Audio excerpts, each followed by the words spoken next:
Normally after taking damage, enemies are provided with a brief window of invulnerability or immunity frames. Here's a quick example. Even though this Jousting Lance's hitbox is active the whole time, King Slime is only taking a handful of hits thanks to the iframes it gets. But what would happen if we were to remove them?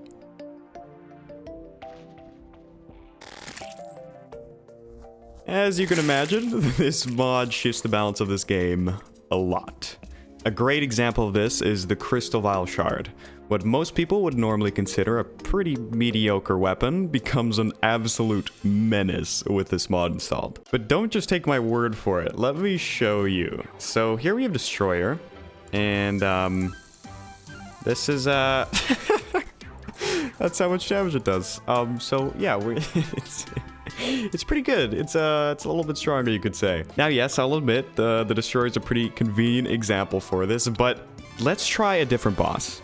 So here we have the twins, which hopefully will give us a little bit of a more realistic result, especially because of how Destroyer spawned there. It was a little bit ridiculous, but as you can see, the damage is still extremely good. So just as a little refresher for those who haven't used this weapon in a while, here's what it would normally look like without this mod installed. We're doing a few hundred damage per hit. We get up to 700 if and only if we hit both at the same time. So not that much at all. And if we switch back, we can see that the damage is about 7,000 when hitting both. So still insanely strong. But it doesn't end there. Next, let's take a look at the Rainbow Gun. It's normally a weapon that offers a decent amount of chip damage against your enemies, but remove iframes, and this thing turns into probably the strongest weapon in your kit. So I'm going to spawn in Golem here, and just watch how quickly its health bar goes down. This is, again, just barely a post-Plantera weapon, and it is completely nuking Golem. Yeah, that's a lot of damage. But, of course, not every weapon will get buffed after installing this mod. In fact, there are plenty of weapons that don't see significant buffs at all. This is usually because the weapon lacks an active hitbox, but there's plenty of other reasons as well.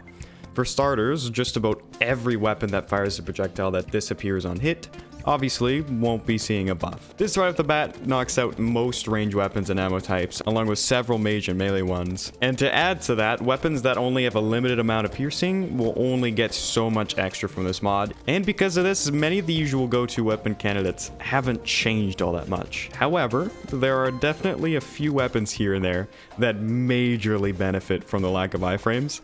And the Razor Blade Typhoon is a great example of this. Okay, so I have Empress here, and just watch. Just watch how much damage we do.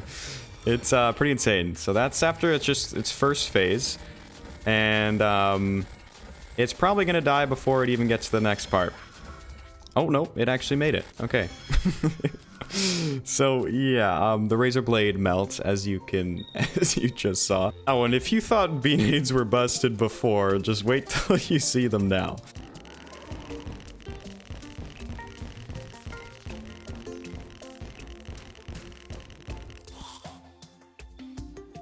After seeing all of this, you're probably thinking, this is cool and all, but this makes the game way too easy.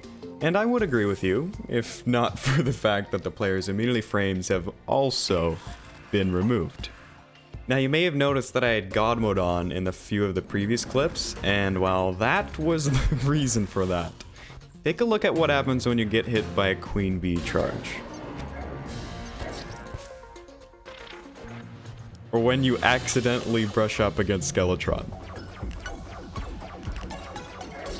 And how about an Eye of Cthulhu dash?